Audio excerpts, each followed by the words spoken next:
Hello. Check, check. One second.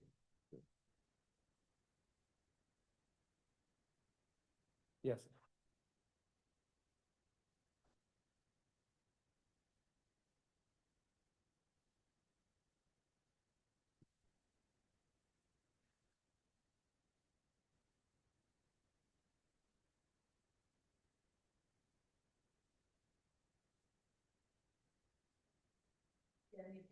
Check, check. I am making it a thing. Online participants, can you hear us? Hello. Online participants, can you hear us? Hello. Yes, yeah. Hello. Yes, yes.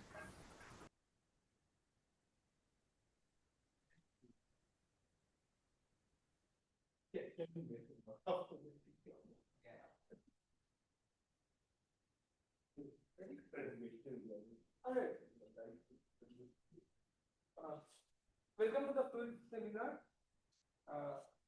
So today our speaker is Pratik Gupta, and I would like to give a brief introduction, sir, before we begin. He had done his BTech from IIT Delhi, followed by his PhD in Purdue University, and then he did his postdoctoral research in ETH Zurich.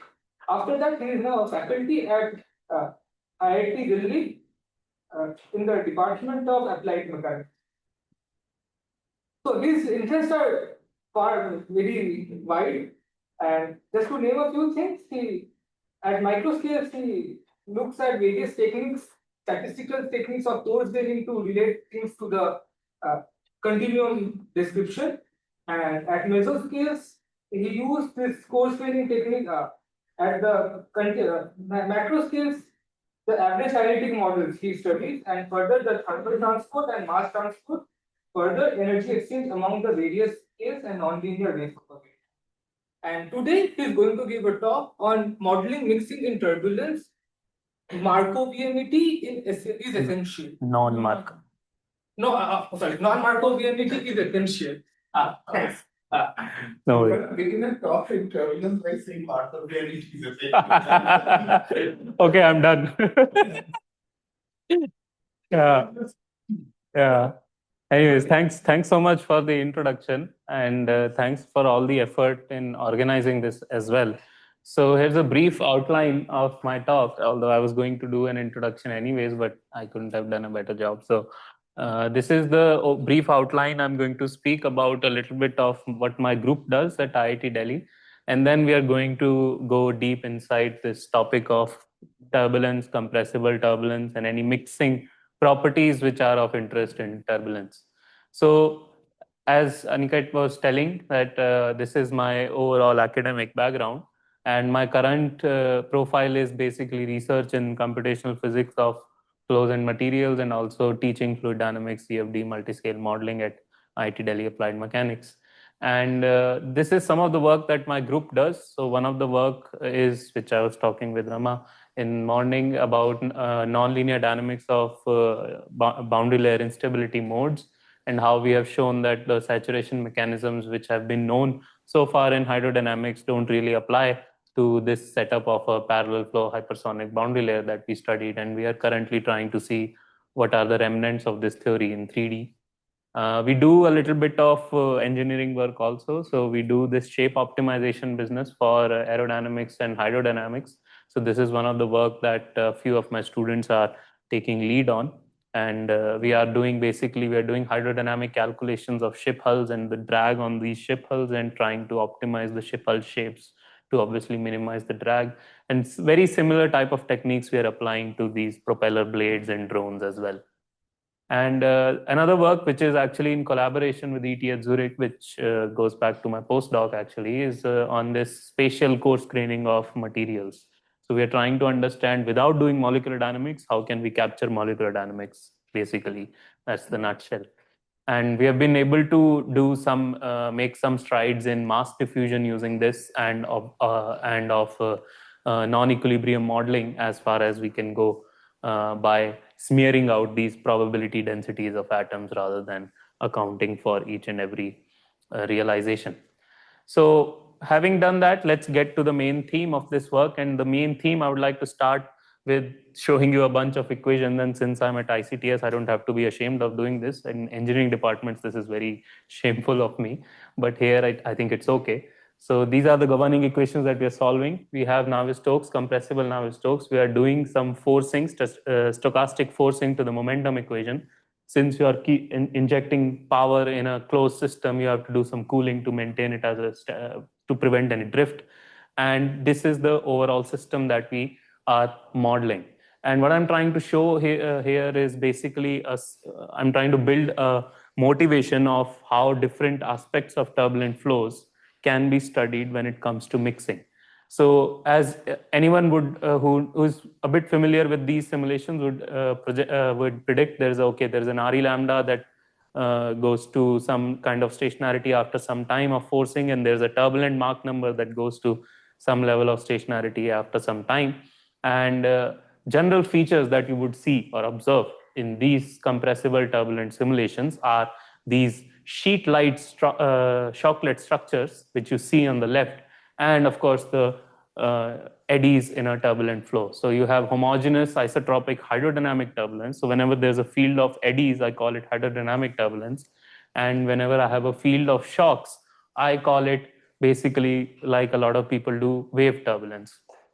And the question that we are interested in is, okay, this is one of the features of compressible turbulence. So we are going to look at in this talk how these two features result or don't result in mixing. Okay, we are interested in looking at, okay, what are the properties of these two features which can give us some mixing results.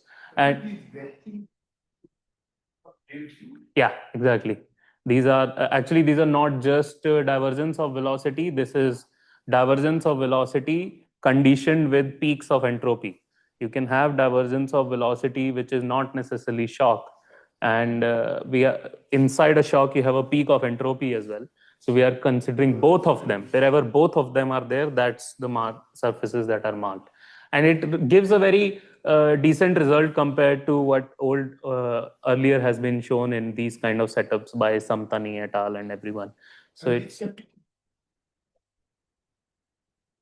these. So in a periodic box, it'll be like a large sheet which is crumbled, or it could be. So of course, these sheets will depend on which values of divergence and entropy I'm truncating it, right? So I cannot show the whole thing. I can. This is just a cartoon that is obtained from some data. Sorry? Is it also because the forcing is probably also box size? Yeah, forcing. No, so that's what I was getting at. So you are forcing the large scales, and it's the largest eddies which are the strongest, and they are crossing the supersonic barrier, the sonic barrier momentarily. So if you look at this plot, here I'm plotting the local Mach number that is decomposed for every wave number and eddy. And you can see basically that it's the large scale eddies which are momentarily or intermittently crossing the Mach number barrier and creating these shocklets. So if you were to force at other scales, you will probably see shocks at different scales. Like the spacing and overall spatial structure would be slightly different. So these are the random shocklets, and we have random shocklets. So these are not in equilibrium with each other as any wave turbulence guy would try to characterize it. So the question basically boils down to, okay, what are the properties of a wave turbulent system that can help us in understanding mixing, or what are the properties of wave turbulent system that mix, or if they don't, then why? Does it have a precise definition? No. So they call shocklets whenever these are like small shocks which have been generated by eddies. So we are sort of playing fast and loose with the words random shocklets and wave turbulence, because usually wave turbulence comes, and as I will show, it's a system which has very defined shocks, not like very little shocklets in between. So there's not very good definition of this. It's just a term borrowed from the community as far as this talk is concerned. So let us, before we look at mixing properties of these, let us just try to get a basic understanding of what we mean when we say mixing and what are we going to refer to. So let's say we have a scalar in our domain, and it is governed by this convection diffusion equation. The left-hand side you see is basically the convection that could happen. We call it as stirring. And the right-hand side that you see is the molecular diffusion. And so mixing, we say, is a two-step process when you have, let's say, some segregation of species and that is being stirred. So stirring is basically exposing more and more of that species to its surroundings and increasing the surface area through which diffusion could happen, increasing the diffusive flux, total diffusive flux. And after some point of time, diffusion is just going to take over. So that's the distinction that we make between stirring and molecular diffusion. And now this could be of two types. We could have a passive scalar, that is mixing, which basically doesn't affect the flow back. It has no density attributed to it. It's just a concentration of some very small, let's say very small particles which don't affect the flow back. And we could have active scalar mixing. So the word active here is not in the biological sense of active, that something is moving or propelling. Active here is basically given, active scalar means a scalar which would affect the flow back. So if you have density gradient, let's say you have a mixture of carbon dioxide and helium, you would have active scalars that are mixing because they have density changes, density gradients. Okay. So the questions that we try to ask are, how can this wave turbulent system mix?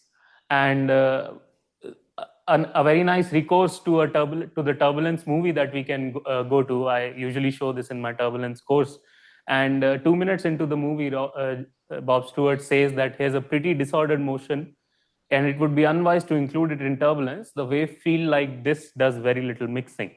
Okay, so basically he makes a statement that wave turbulence seems that wave turbulence won't mix. Okay, so we ask exactly that question. Okay, how can wave fields mix, and how can wave turbulence be defined as this field of nonlinear waves out of equilibrium? How can it mix, and how can it result in some kind of mixing process in a domain? So these are the questions. Basically, what we say is, okay, diffusion is something that we are not bothered about because of velocity. We are saying, how can wave turbulence stir a mixture? And if there is an effect of density gradients that affects this stirring process, the mixing process. So some observations, and I mean, it's not very far away or very detached from an engineering perspective.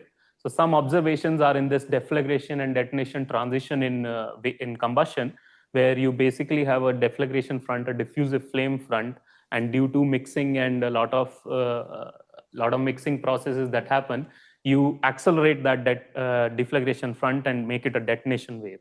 The combustion is enhanced due to mixing process, which converts this flame into a detonation wave. And there are a lot of other examples in basically Rayleigh-Taylor instabilities that are observed in inertial confinement fusion reactors also, where these things are applicable. More so in supersonic combustion processes. There are a variety of processes where these things have been observed, basically a random field of shock waves, weak shock waves, but they are responsible for some kind of mixing. So from an engineering perspective, it's not very detached also. So let us get down to defining our setup. We have to do a simulation of shock waves. So we naturally take a step in 2 dimensions first, because 3D would require a lot of computational resources.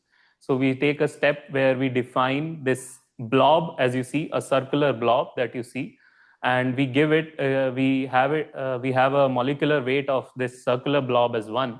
And outside the blob, we make the molecular weight as Ws for surroundings as chi times this Wc, and we can define an Atwood number based on this chi as this chi minus 1 by chi plus 1. Okay, so Atwood number is this non-dimensional number which is basically negative. So if Atwood number is negative, then blob is heavier than the surroundings or denser, and when Atwood number is positive, it is lighter than the surroundings. Okay, so this is the species equation that we have, and I would like to draw your attention to this rho inside the gradient operator. So the diffusive flux for these kind of species is not just simply some diffusivity times the gradient of concentration. You have the density inside it as well. And that density, the moment you have density gradients, that means this diffusive flux would be varying in space. So if you open this derivative up, you will get a grad rho dot grad yc and the standard rho del square yc. So that means when you open this derivative up, you will have a grad rho dot grad yc, which is behaving in some sense like a convection term. It's not convection, but it will behave like that, and we'll see it. And we generate shock waves by random forcing. So the forcing that I showed you earlier for compressible turbulence, that was vertical forcing, which was generating shock waves. Here we are trying to isolate those shock waves only. So what we do is we do dilatational forcing. We make sure that our forcing has no curl, has no torque to it, and it is only forcing the waves inside the system, the acoustic waves. You can think of it like it is forcing acoustic energy inside a closed system. That's how the Fick's law is defined. In passive scalars, the density is constant, so we don't take it. But that's how the definition of Fick's law is. It's rho d times grad y. Right. The physics of it is basically, I think of it like when you have viscous stresses, you have del dot mu of velocity. So mu is kinematic viscosity times that density. So diffusivity times density is actually the diffusion coefficient. It's not just without that. It's density times that diffusivity, which gives you this. So other than that, I haven't really seen the molecular derivation of this Fick's law or the overall derivation. Fick's law, I think, is not molecularly derived. It's law. So this is how it is defined. I think that's pretty much I will say. And there are some interesting effects that happen after you consider this.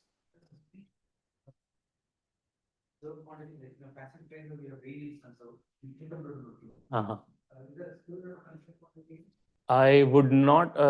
Because this is affecting the flow back, so I wouldn't think no. I don't think y square. So yc square, you're saying. Yeah, I wouldn't imagine. Probably not. Rho, yeah, with rho yc square, if you multiply it with yc, yeah, probably then there will be. Conservation is not something that I've really thought about. So if you multiply this with rho, you can take, okay. Yeah, actually rho yc is the conserved quantity. Rho yc is the equation, is the term for which this equation is written. We subtract the yc times continuity and then we get this.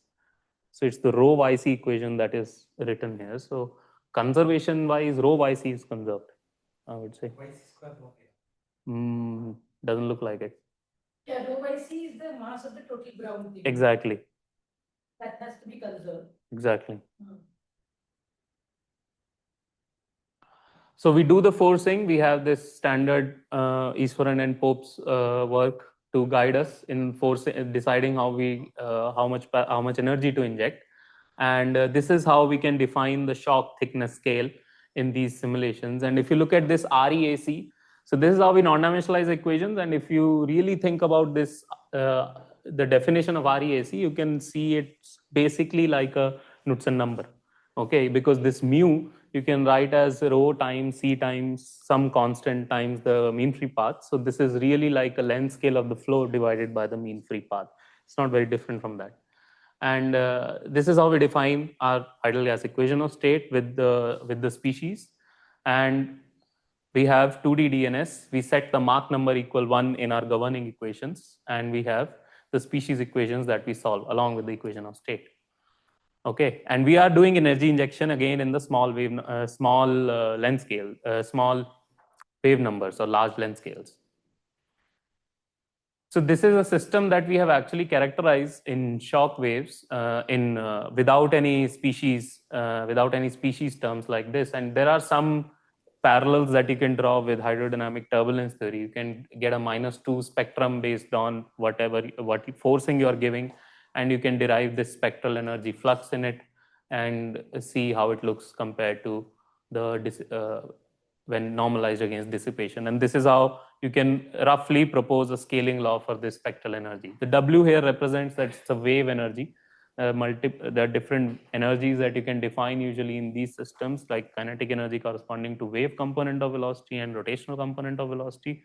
So we are making sure that everything corresponds to the wave component of velocity. Because when you have these random shocks, you're forcing dilatationally, but due to local baroclinicity, you may develop some vorticity. So we are trying to just completely get rid of that local vorticity that you may generate. Due to curvature of the shocks also, there may be some vorticity. The wave component is just a divergence part. Yeah, it's the divergence part. So yeah, it's basically just you decompose del dot u and revert back to u. Yeah, Helmholtz decomposition. No, actually, this is what we have seen. It could be the resolution. I can only answer that if I run very high resolution and I get that compute power. But as far as I have seen, I think it's because of the dissipation. So if you see this energy, it is -2, okay? And so dissipation is k squared times energy. So unlike hydrodynamic turbulence, diffusion is not active only in the small scales here. Diffusion is active throughout. So that's why there's no real distinction between a dissipation scale and an energy scale. Diffusion and energy transfer happen hand in hand through all scales. That is so you don't see a very perfectly constant plateau there and then dropping because the energy is distributed like a -2 with a -2 slope. So, but yeah, it'll be interesting to see this for a very high resolution and see if there is some level of plateauing that we can observe. How the DNS is done. It's using a pseudo spectral solver, so Fourier solver. So in this DNS we have Kmax as 1024, so the resolution is 3 times that. We are doing de-aliasing, 2x3 wave numbers we are just giving away, and we are doing time stepping using 4th order Rangekatta. Okay, but I want to understand like how things like temperature reaches steady state or how. Yeah, so yeah, you're right. In this simulation, we in this simulation also we have a cooling term, okay, where you have basically shocks that are, but the cooling term is very weak because the shocks don't raise the temperature a lot. These are weak shocks. The Mach number of these shocks is less than 1.1. These are very weak shocks, and they raise the temperature overall. So we maintain a mean temperature by that cooling term. And how do you the Mach number?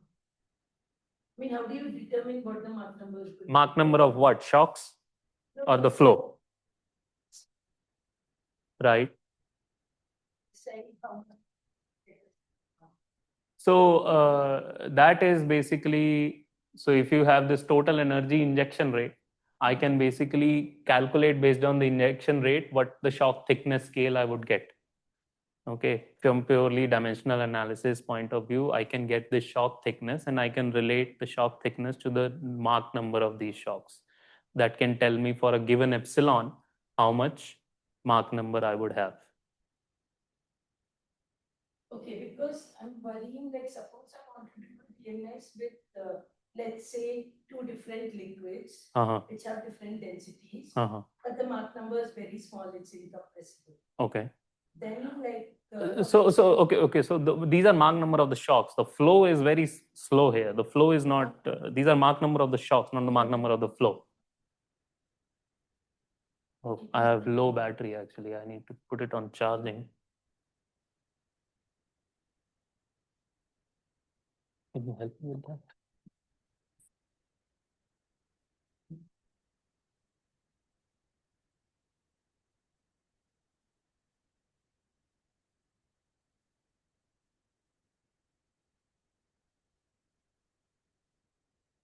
All right.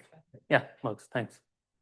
So moving ahead, so this is something that we have characterized, and what we want to look at is how much mixing these kind of fields do. So let us have a look how the simulations look. So there are some lines that will appear here which correspond to the shocks, which are exactly identified as was pointed out using the dilatation of velocity. And an interesting thing that happens is basically passive scalar doesn't do anything. In this kind of a field, there's absolutely no mixing of a passive scalar. These are weak shocks. The flow behind these shocks is very, very slow. It's that flow. If it had some vorticity, it would give some mixing properties. But basically, you can see that the blob is almost stationary. It's wiggling a little bit, but more or less it's stationary. So what this hinted to us is that okay, there's something inherent. Or rather, there's something inherent that is missing in these wave fields, and probably John Stewart was onto something when he said that wave field like this doesn't do a lot of mixing, right? And so if you look at these equations, what we see is that this density gradient that would appear on this boundaries of this blob that we have interface of the blob that we have initialized. So you would expect that there is a baroclinic vorticity that appears on the boundaries of this interface, okay? And since you have a lot of raw random shock waves just hitting that interface from everywhere, you can think of this case as a more generalized randomized setup of a Richtmeier-Meshkov instability. where what you have is an interface, you have a shock that goes by, and that interface accelerates a little bit and then develops instability. Here you don't have that acceleration of the interface per se, but you have a shock that's hitting it at an angle, and just by hitting it at an angle, it deposits vorticity at the interface, and the interface just tries to break apart.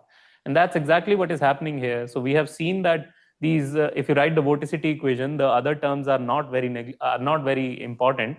And forcing, anyways, we are making sure that forcing doesn't have any curl. So the only term that can actually bring up vorticity in 2 dimensions is going to be this baroclinicity. And what you see is, when you basically play this video, then what you see is that there is vorticity that you can see on the interfaces of wherever this blob is moving. So there's local deposition of vorticity that is trying to stretch this apart and giving you some diffusion. So I'd like to paint a picture here that there's a blob that is initialized. It is diffusing also, and this local vorticity is stretching and tumbling and tossing its interface. Okay, now let's see what happens. So this basically answers our question that can shock wave stir and how. Okay, you have to have some stirring mechanism through vorticity for them to stir. And let's ask the second question: how do density gradients affect this stirring mechanism? So what you see on the left hand side is this heavier blob, which was basically negative Atwood number, and you see a lighter blob, which is positive Atwood number. And let us look at what happens when these guys are subjected to these random shock waves. So on the heavier side, what you see is that the blob is, both the sides, the blobs are trying to getting tossed and tumbled.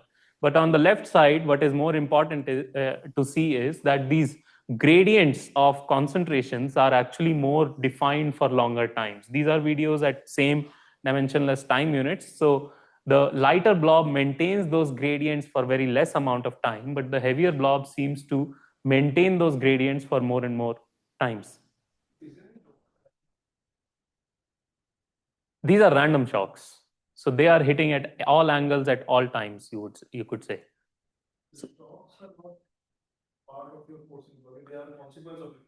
Yes. So then they are a consequence of my forcing. My forcing is isotropic in nature. Yeah. you're probably too. So the thing is that these are, whatever you see are not all the shocks. Whatever you see is what we could get them out through this divergence criterion. You would have local weak shocks as well that sort of skip this divergence criterion.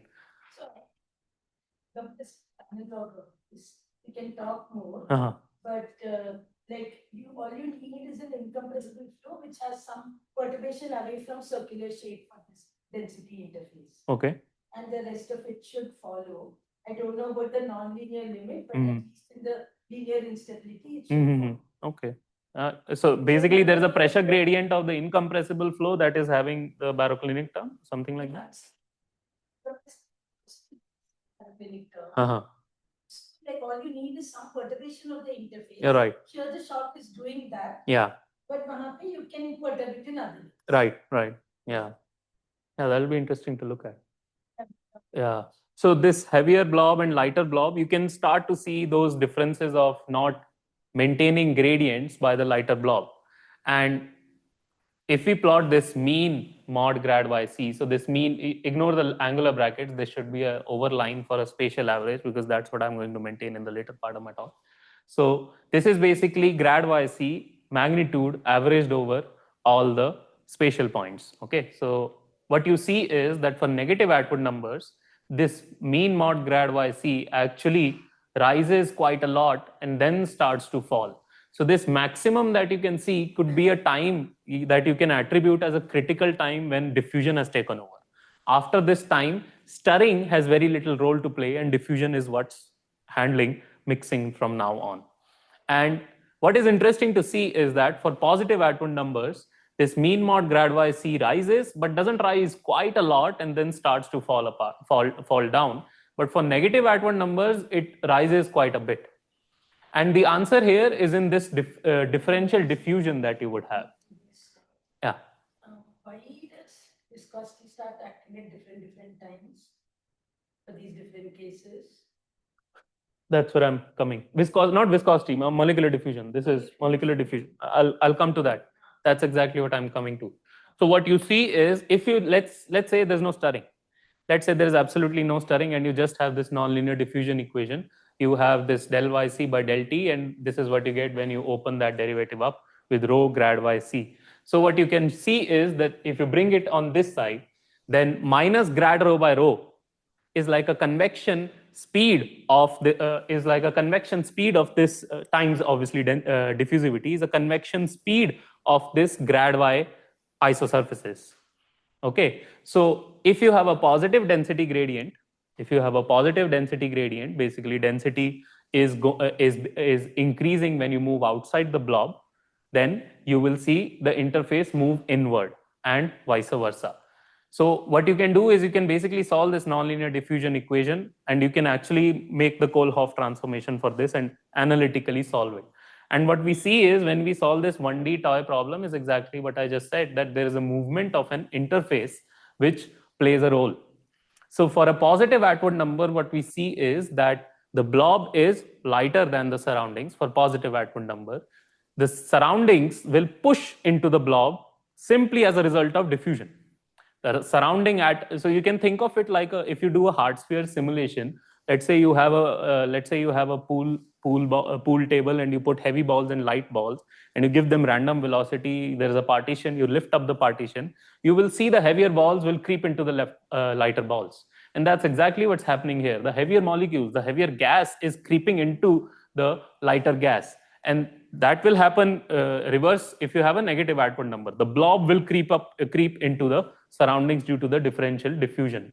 And this is exactly why what we see is that the perimeter of the negative Atwood number case keeps on rising for a very long time, because even when there is no stirring, the blob is going to push into its surroundings. So there's an analogy that people give in mixing field, that when a mixture is fully mixed, the time when mixture, you can say, is fully mixed is when you have exposed the innermost point of that inhomogeneity to its surroundings.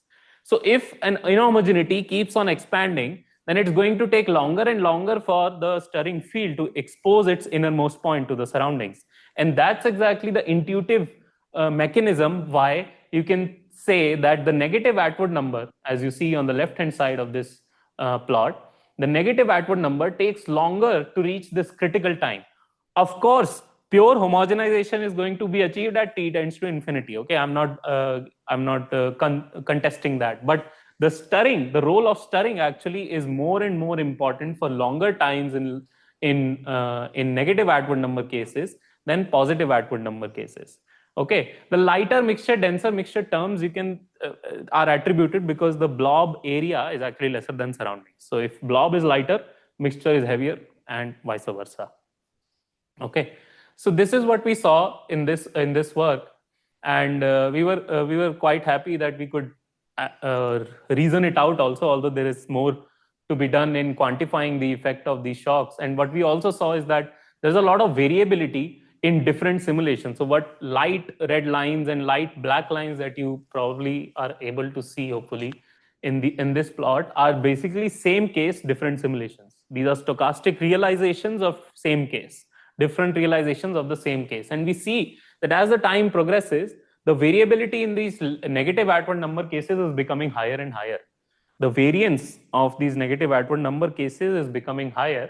And the reason that we attribute to that is basically something like what I just discussed, that when your blob is pushing into its surroundings while the stirring is happening, you're basically adding more and more interface points. You can think of it like you're adding more and more interface points. Okay, so if you look at your vorticity equation, then you can see that there is more points on which random vorticity can be deposited. So you can say that overall you're taking basically samples of more and more you're taking realizations of more and more samples, so variance is increasing.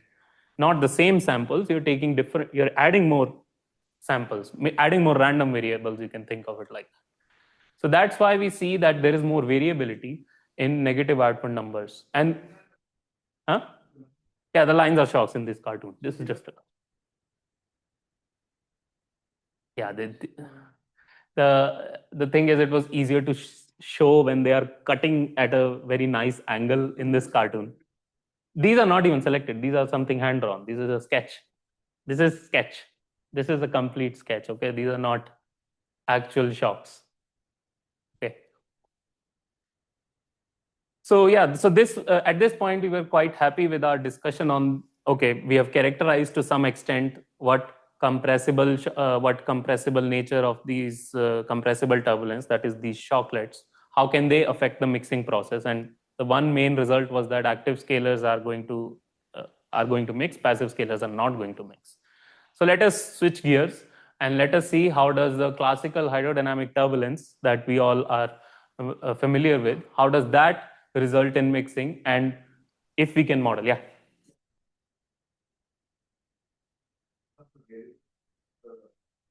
So you take low times that was conservative from what you told.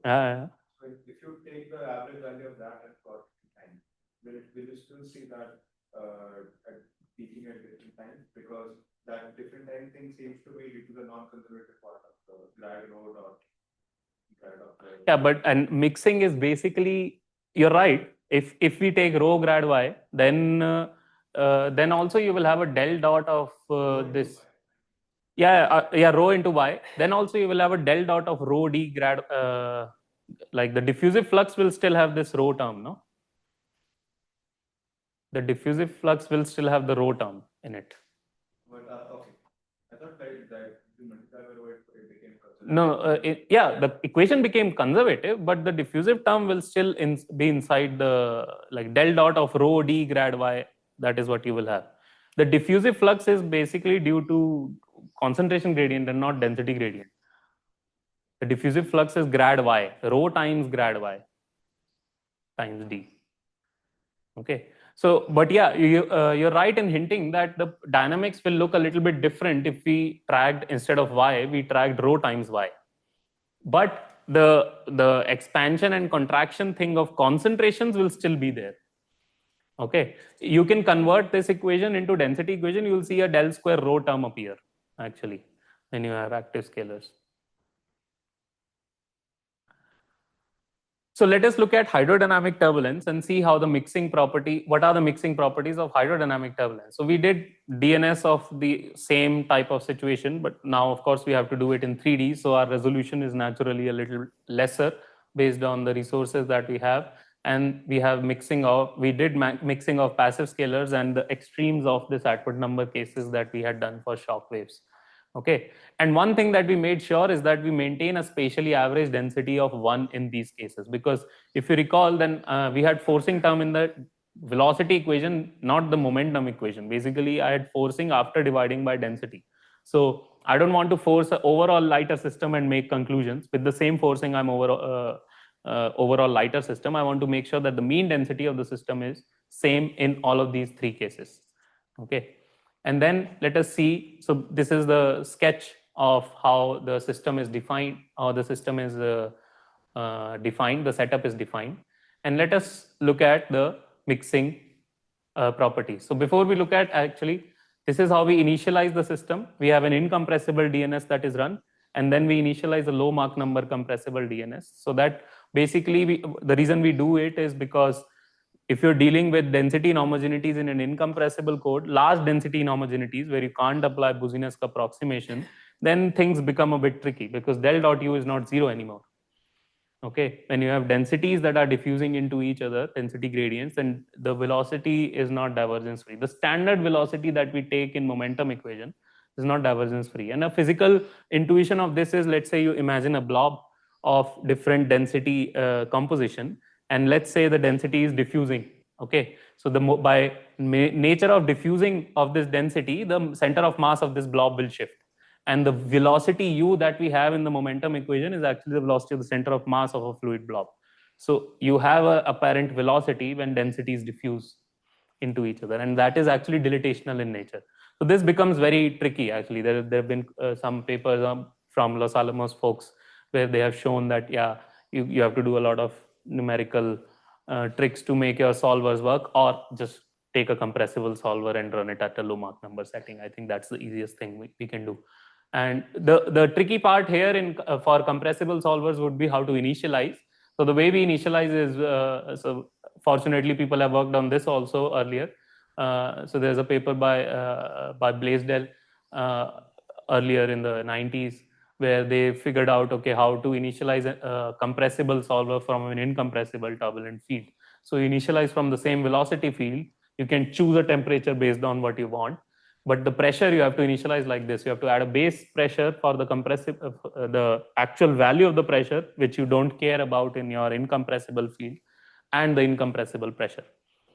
And then we use the species distribution to get density from the equation of state.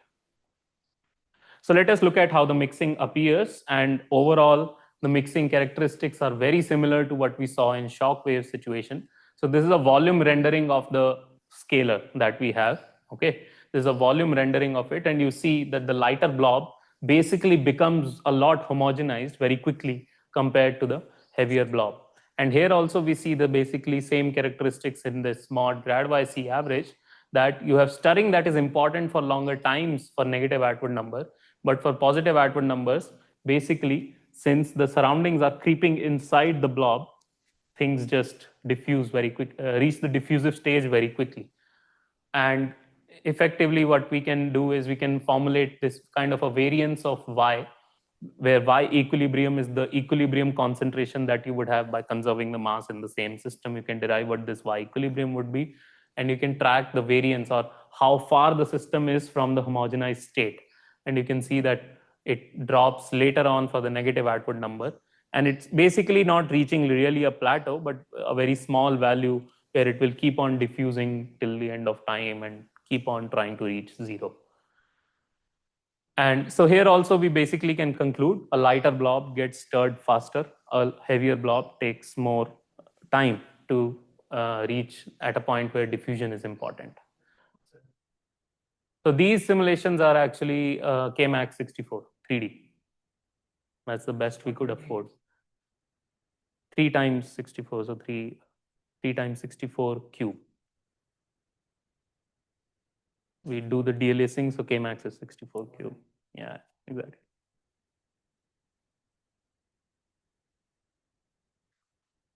So now let us ask the difficult question, at least that was difficult to us, that, okay, what are the properties of this turbulent flow that impacts scalar mixing? And from this point on, we'll try to focus only on the passive scalar, because now we are trying to isolate what are the properties of mixing. Okay, we'll deal with this diffusion, differential diffusion of active scalars later on. But let us try to look at what happens with this passive scalars. And so we found an old paper by some folks in Spain, Carreta et al., and they have proposed a stochastic field of this nature, and they have worked quite a lot on this, pushing this field for doing mixing simulations, and they call it as a synthetic turbulent field that you can generate, where this eta is like the wave number, is like the stream function variable. So velocity you will get by taking a curl of this eta. You have this q, which is like a filtering function, and this chi is, or c, is basically a random variable vector, which is delta correlated in both space and time, and it is isotropic also. Okay, so this is how this c vector is defined, and this q is an operation which is going to smoothen out, a filtering operation which is going to smoothen this out. And they say that, okay, you can choose this q so that you can get a defined spectrum. So all of this work was actually novel in the aspect of you can now generate fields with a predetermined spectrum. You give me a spectrum, I can define a q which will give me a velocity field at that spectrum. Okay, so it sounds like they are trying to recreate turbulence synthetically rather than solving the whole Navier-Stokes equations. And let's see what are the features that you can recreate or miss from here. So one thing that is clear is, by taking this eta, you can take a curl of this eta and get velocity, and then you can define all sorts of quantities. Like you can define this velocity correlation like this, you can define the spectral energy like this, and so inverting this relation, if you put that, okay, I want k to the power minus 5 by 3, you can determine what this q hat should be. You can basically determine what this n should be. And one thing that is very clear is that this is a Gaussian field. So this c is a Gaussian random vector, and it is also Markovian. So you see that at each wave number, the time correlation is dropping exponentially. So this is a Gauss-Markov process at each wave number. Okay. So since we can have different spectra, so what we tried, okay, let's go for the ideal spectra, like minus 5 by 3 all the way till our wave number resolution range. And let's go for a match spectra to our DNS and see if we can compare.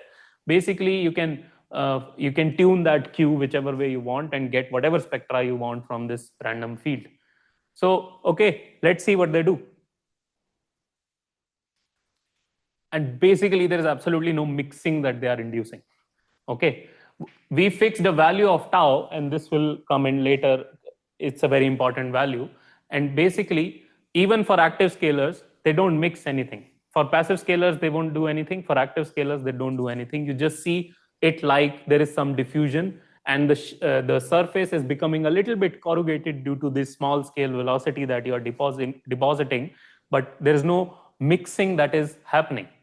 And the have a certain resistance time, or is it delta correlated in time? So for each wave number, it has this tau. It's not delta correlated. Yeah, but how sharp is it? Sharp in tau is constant for all k. That's the tau 0.01. Like it's 0.01 time units, 0.01 dimensional length. That's exactly where I'm getting. Okay, that's why I said this tau 0.01, this value holds a significance. If you increase, so let's do a thought experiment. Let's say tau tends to infinity. That's a constant field in time. That's definitely going to mix a lot. At least that's going to stir a lot, right? So there is a range of tau that will change the behavior. Okay, and so overall this field fails miserably when we are trying to do or capture any mixing. And the answer lies in this concept of random sweeping, which has been introduced way back in, I think, 50s or 60s by Krakman and others, that the convection of these small scales actually happens due to large eddies. And you cannot say that the small eddies will get decorrelated by their own time scale. So you could derive a time scale that is relevant to each eddy, and you cannot put the velocity of that eddy or velocity at that eddy length scale to calculate the decorrelation time of that eddy. But what you have to do is actually you have to take the velocity at the largest length scale that you have. And if you do that, what you get is that this time scale goes as 1 by k, where k is the wave number. And that's exactly what these folks found out using Johns Hopkins data, that for a varied R lambda values, you get a decorrelation time that is 1 by k. Earlier, it was thought that it might be k to the power minus 2 by 3. And that's what you will get if you put u as L, u of L instead of u of L naught. You'll get a k to the power minus 2 by 3. But that's not the case. And you get a k to the power minus 1 for this decorrelation time scale. And so technically, this tau for every wave number shouldn't have been a constant. And the moment you put this tau, which is varying for every wave number, what you get is, you get a spatial non-locality, because when you substitute this, you divide this by tau, you take the inverse Fourier transform, you will get convolutions in space. So you introduce this new non-locality, which is different from what you had with Q, the filtering variable that you had. And what you can do is, you can calculate these spatio-temporal correlations of this eta field, and now the integral, this guy doesn't just simplify to an exponential, because now that has tau as a function of k in it. And in fact, what you can do is, so for constant tau, of course, this integral will simplify and you'll get a e to the power minus s by tau Markovian fields. And the moment you put tau k as 1 by mod k, so we are just varying it with the wave number magnitude, you get this integral, which seems to be important for these correlations. Here, beta number basically changes what correlation you're looking at. Are you looking at time delayed autocorrelation of eta, velocity, or gradient of velocity? So for beta equals 0, it's of eta.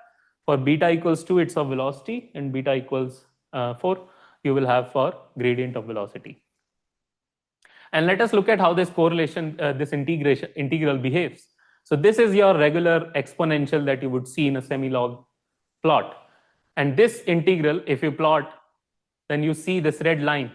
And this red line, you can see it lies between 1 by s cube and 1 by s4 for a decent amount of values of s, and then it actually deviates from 1 by s4 as well. The main conclusion from here is that for different values of beta, actually for none of the values of beta, this is exponential, and hence this is a non-Markovian field. So let's see how this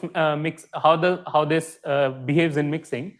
Before we see that, let us just isolate our passive scalar mixing case. No more active scalars. Just looking at plain old passive scalars, and that too not even in an Eulerian sense. Technically, we look at them in a Lagrangian sense. So what you see on the right hand side is Lagrangian tracking of these 0.2 million particles that we are doing in the same turbulent field of 64K max. Okay, same resolution. We're trying to do a Lagrangian simulation, and this is what you see in the DNS. This is a DNS that you're seeing. So the moment we go to Lagrangian coordinates, we can define stretch rates, and we can define these finite time Lyapunov exponents, and we can calculate basically the rate of stretch in the Lagrangian coordinates for these. And let's see how a non-Markovian field and a Markovian field behave. So we have seen a Markovian field with tau equal 0.01. Here tau is not 0.01, it's 0.1. And so let's see how they behave. So this would be concentrated gradient, right? Like it's individual particles. Yeah. So this is like a passive scalar without the diffusive term. These are tracers. These are passive tracers. They're just going to follow the streamlines as best as they can. And so what you see on the left is that the non-Markovian field has become fairly homogeneous in a span of time. And the right-hand side, you're seeing them trying to struggle. Basically, the particles are like trying to struggle to mix around. They are located and they are sort of jailed inside, trapped inside some local structures of the velocity field.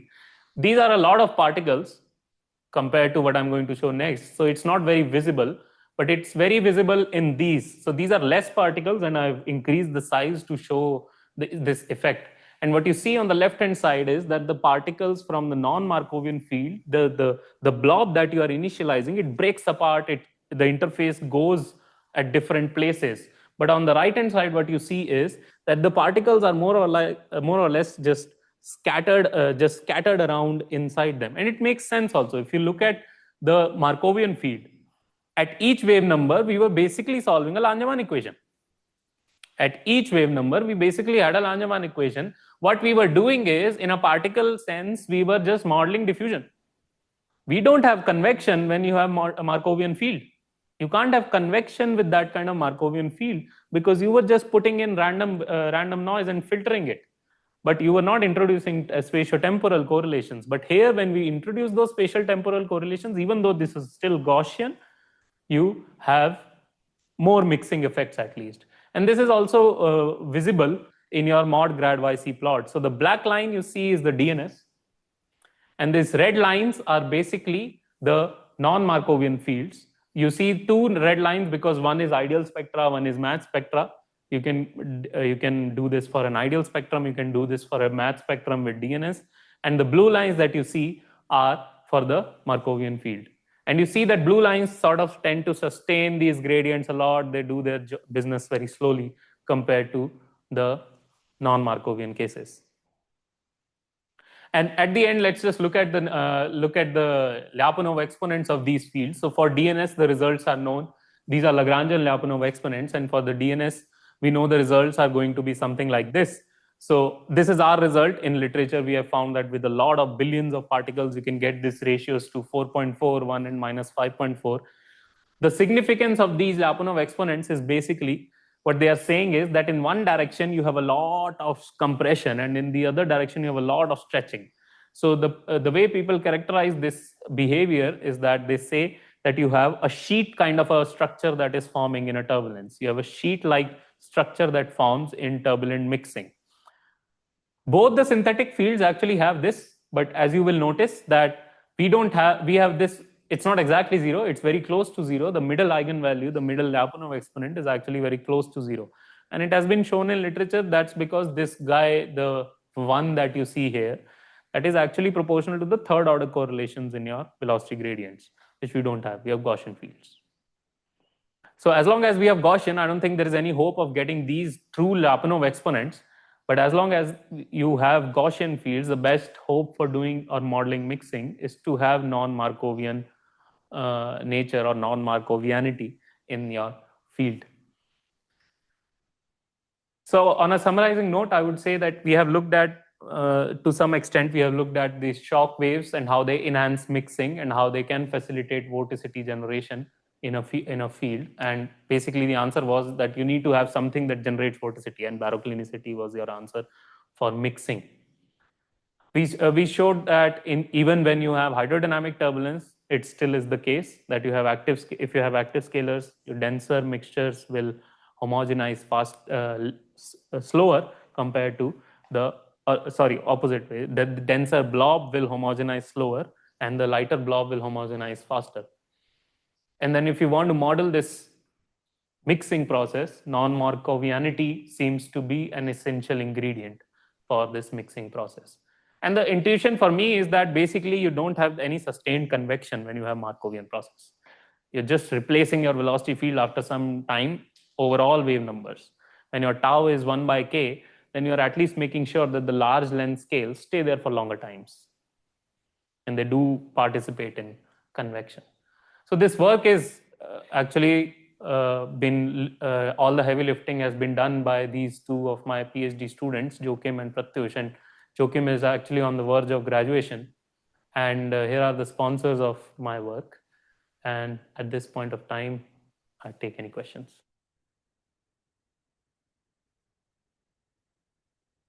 Yeah. Thanks. I think, okay. Yeah, so I was curious, so maybe moving forward, you want to look at higher order statistics of mixing and so on. So one thing is this synthetic flow which you create. Have you checked what kind of flow topology it gives, for instance, with QR criteria and all of this? And is it possible to tune it to resemble turbulence? Yeah, that's a very, so we are not directly looking at that, but as you saw this Q, the filtering function, that was a function of wave number magnitude. And I think if we don't make it a function of wave number magnitude and vary it over the spherical shells also, then probably we are going to get a better topology. We haven't looked at it, but we are trying to look at it from a different perspective. Okay, can we have a better Q, a filter that can mimic turbulence better? How would you go about it, like finding such a? Yeah, so what we are trying to do right now is not looking at spatial average spectra, not looking at spherically average spectra, and then trying to see, okay, what patterns can we observe at least in the turbulent fields, and hopefully we can develop from in the phases. Yeah, exactly. Yeah. So yeah, that's also another important question that eventually we may have to stop looking at Fourier spectra altogether because they don't have phase information. Thanks.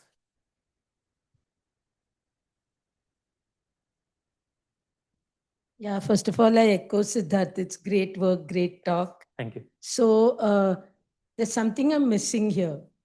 Like normally, if something has short correlation time, it will be like a big Lyapunov exponent. So they'll run away and, mix more. But if it's long correlation time, it will keep staying the same. Those are Eulerian Lyapunov exponents in the sense like Lagrangian. Lagrangian, okay. So whichever way you look at it, like short correlation time, you normally associate with bigger mixing, but you're seeing ulta. Yeah. So what is that?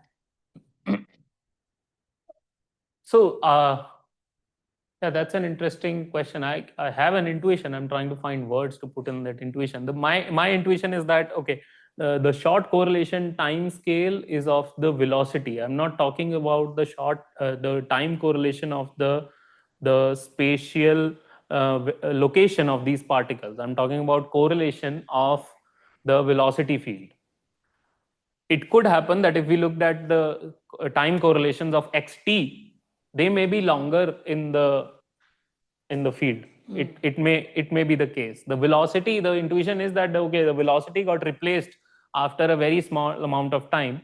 So in some given interval of time, you're just replacing it with new and new velocity every time. I think what you're saying is the higher correlation in velocity means a bigger eddy diffusivity,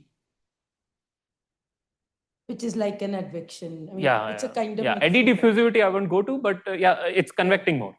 It's convecting more. Yeah, nice. So it'll be interesting to look at time correlation of particle positions. Yeah, they may show the opposite. Yeah, that's nice. Actually, they will show the opposite, right? If you have a very small tau of velocity, you're basically replacing with a new velocity every time. The scalar won't mix, and you have perfect correlation of xt. Yeah, Exactly. interesting. Yeah.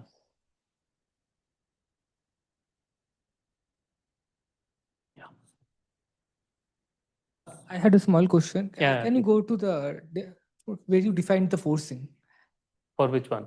for the 2D or 3D TNS? 2D or 3D? Yeah, because I think the forcing was Either. Yeah. Okay. yes. Same.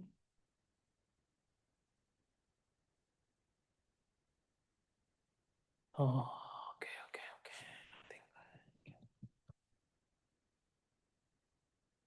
let's go.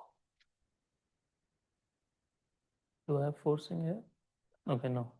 Let's go to 2D. Yeah, no, I'm getting there. Just give me a minute. Yeah. Yeah. So what is this A hat K? So A hat K are basically, so you evolve these A hat Ks and use these A hat Ks to define F hat K. So you write additional PDEs or ODEs for every wave number. You evolve them. Basically, every K you evolve this Langevin equation and use them to get force. So is that the same as Eastern and Paul? Yeah, exactly. This is identical except so in case of 2D, we are not taking the curl component. We are getting rid of the curl instead of taking the curl. We're projecting it on K. So we have a dilatational forcing. I just wanted to know, since it's A of K T defined using the previous iteration, so it's some sort. It's not a white noise. F of K is it white? Oh, so this is Ornstein-Uhlenbeck. So it has some time correlation. Yeah, right? like this TL. Fine. Thanks. So are there any questions online? Can we hear? Yeah. So if It not, was just my students actually who had joined. so if you don't have more questions, I would like to thank the speaker again.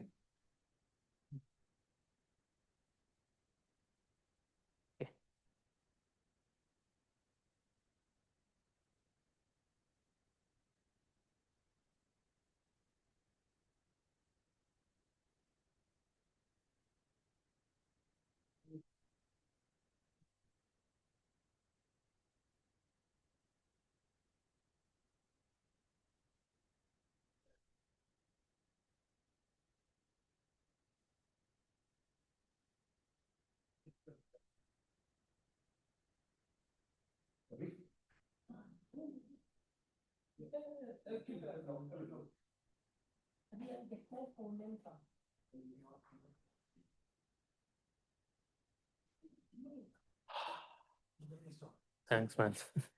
Are you going back to release the Poland or? Oh, I can stay around. Yeah. Okay. Agree. Always. I don't know. While traveling, I don't know my appetite.